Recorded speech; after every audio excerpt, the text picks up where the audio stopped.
big top story, the speculated area known as the Levant Basin has finally proven to have not only smaller areas of gas, but recently a new find was discovered called the Leviathan.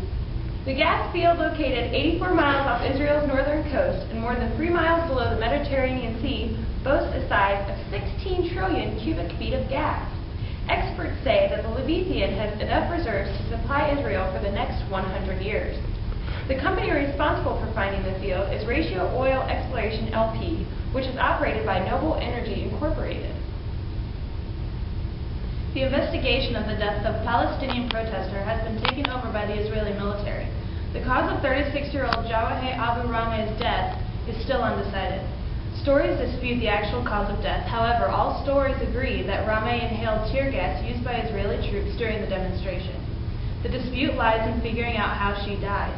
One story claims that the death was a hoax, but the other remaining stories say either a weak immune system or respiratory failure and a heart attack caused the death. We'll be following this story further on, and stay with us for further updates. Another top story: there has been a lot of tension at the Gaza border recently between the Israeli military and Palestinian militants, who are ruled by the Hamas. The most recent turmoil happened when one soldier died and 4 others were injured from what witnesses described as a loud explosion. The Israeli military stated that they knew the Palestinian militant group had been recently trying to place explosives along the border. Since the explosion on Friday, January 7th, from the Gaza side of the border, the Israeli military has decided to declare an airstrike on Gaza, focusing on 2 specific areas.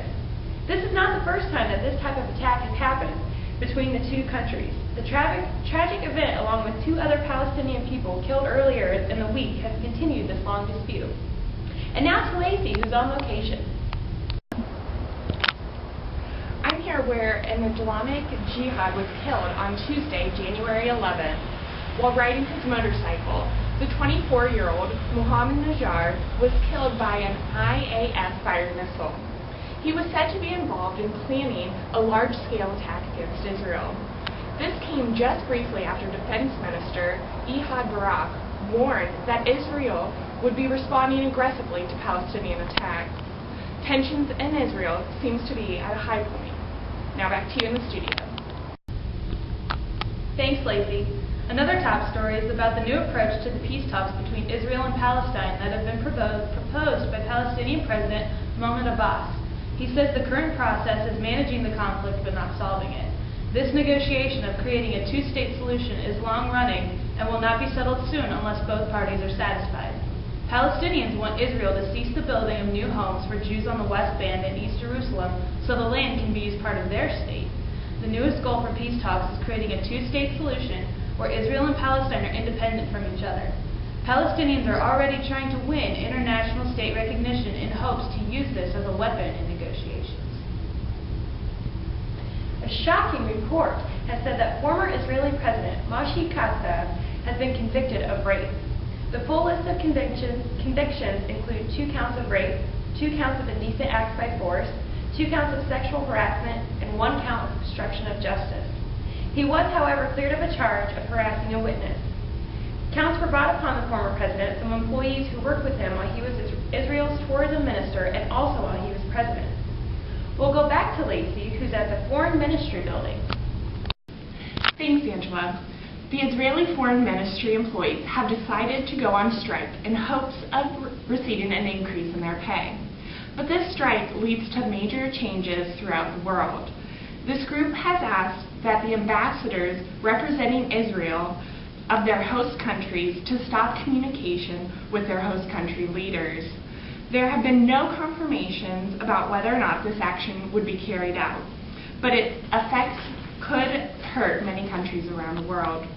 This strike has already changed plans for the Russian president's visit to Israel, where they had to cancel the trip because the foreign ministry employees could not plan it. Now back to you, Angela. Thanks, Lacey. And how's the weather today? Thanks, Angela. This is meteorologist Jared Simon here. You're listening to the Doppler 9000. As you can see, there's some sunshine out today. High of 61. Tomorrow, we're not going to see much different. High of 62, mostly sunny. Coming Sunday, put on that rain jacket and umbrella. You got a high of 50 with showers. Find yourself looking up at the sky, you're probably listening to the wrong guy. Come to the host with the most, Jared Simon, on your side. Thanks, Jared.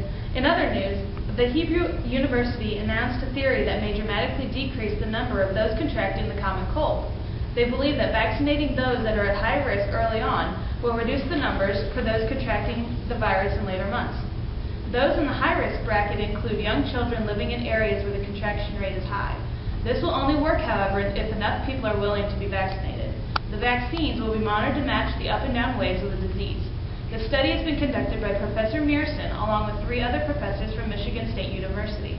Currently, the disease is at a high point for around 5 months, but this new study may reduce that to between 3 and 4 months. Now, back to our busy woman in Israel. Lacey has another story. The Hakel Hanaf movement recently proposed new law requiring the government of Israel to be solely responsible for the education of their children. One Israeli politician and a recipient of the Medal of Distinguished Services who is backing the movement said this law will bring about a revolution. Now to Jared for some lighter news. Checking in on entertainment, at the 68th Annual Golden Globe Awards held last Sunday, Israeli native Natalie Portman took home her Best Actress Award for her latest performance in the American film Black Swan. To all you sports fans out there, the former world champion Sushil Kumar was appointed the technical advisor and coach of the Pradesh Martial Arts Academy. Kumar was a bronze medalist in the Beijing Olympics. He has a deep attachment for the Madhya Pradesh and wishes to groom his wrestlers to the best of their abilities. That's a wrap tonight, and we thank you for tuning in to Israeli News. You stay classy.